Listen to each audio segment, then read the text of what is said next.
Well, dogs bring so much love and comfort into our lives. The least we can do is keep them happy and healthy for as long as possible. Rodney Habib, the founder of Planet Paws and author of The Forever Dog, joins us with tips and tricks to increase the lifespan and quality of life for your forever friend. Thanks so much for joining us, Rodney. Thanks so much for having me, Bob. Have you still got your spot in Dartmouth, Nova Scotia? I still got my spot here all the way in Dartmouth, Nova Scotia. Even though you're a huge international bestseller now, because a lot of people are interested in this, what got you interested? You know, Bob, it was the age-old question, how old can dogs actually live for? I mean, this was always one of the biggest fascinations for me. And when we started to travel around the world looking for the oldest lived dogs, I mean, it was the biggest surprise in the world to see that some of these dogs can live well into their late 20s and early 30s, which started the whole journey of how is this actually happening? I remember there was a Kelpie in Australia, I think Maggie, who was 30 years old, world record. Yes, Maggie, the 30-year-old Kelpie. We flew down to Australia. We got to sit with Brian McLaren, the dairy farmer who raised an old-lived dog like that. And that was one of the sort of the spark to the journey. We went to Hungary, where we got to meet 27-year-old Bushki, 25-year-old Bramble from the United Kingdom. So we collected all of this data, Bob, and we headed out to the world's top geneticists, longevity scientists, some of the most incredible and brilliant minds around the world to help break it down into gems and put it into writing for today's pet parent. So what did you learn? My gosh, so many things. I think the biggest thing for me, the biggest aha moment was what's going on within the homes, right? Stress plays such a critical role today. Of course, we're all going through a terrible time. And this stress, according to Swedish scientists, can actually transfer over to your dog. Your dog will sync up with your cortisol levels. So it's never been so important within the homes today to try to, do things to alleviate the stress within the household. And then chemical stress within the household is pretty bad today. As in sanitizers?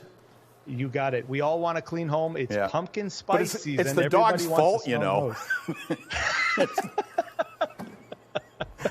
absolutely. We're constantly cleaning after them. Absolutely, but it's so important to know what's in those cleaners. Right. According to some of these scientists, those cleaners are building up within our dog's system.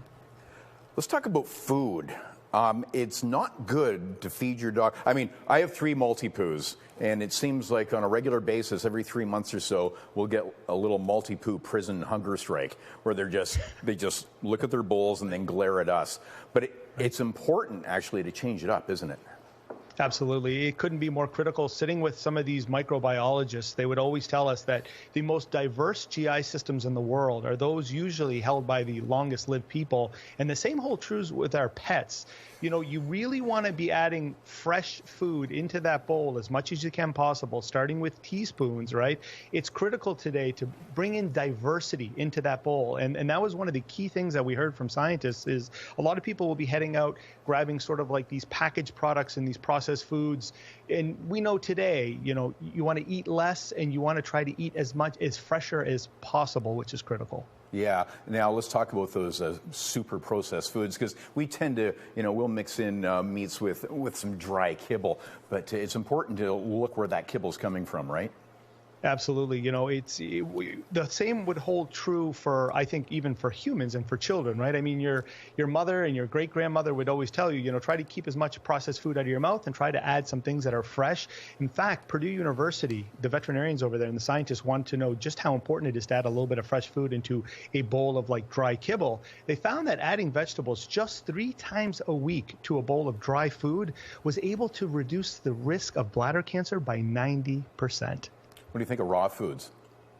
I think it's an incredible market today. I think that as long as these foods are balanced properly, they have to be balanced and formulated properly. I know that there might be some people at home that might be immunocompromised, so you can buy now sterilized foods or pasteurized foods and things and so on and so forth. But I am a huge advocate of fresh food, and so are a lot of microbiologists. In fact, most of the microbiologists we spoke to are feeding some sort of live fresh food or adding it into the bowl of their dogs and cats' bowls. Okay. Now, we do walks and go to the dog park, but our dog's favorite exercise is cuddling. But how important is actual exercise?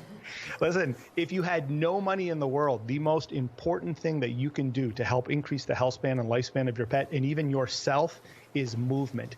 Get out and exercise. When we sat with some of these owners of these long-lived dogs, these dogs were getting at least 2 hours of exercise a day.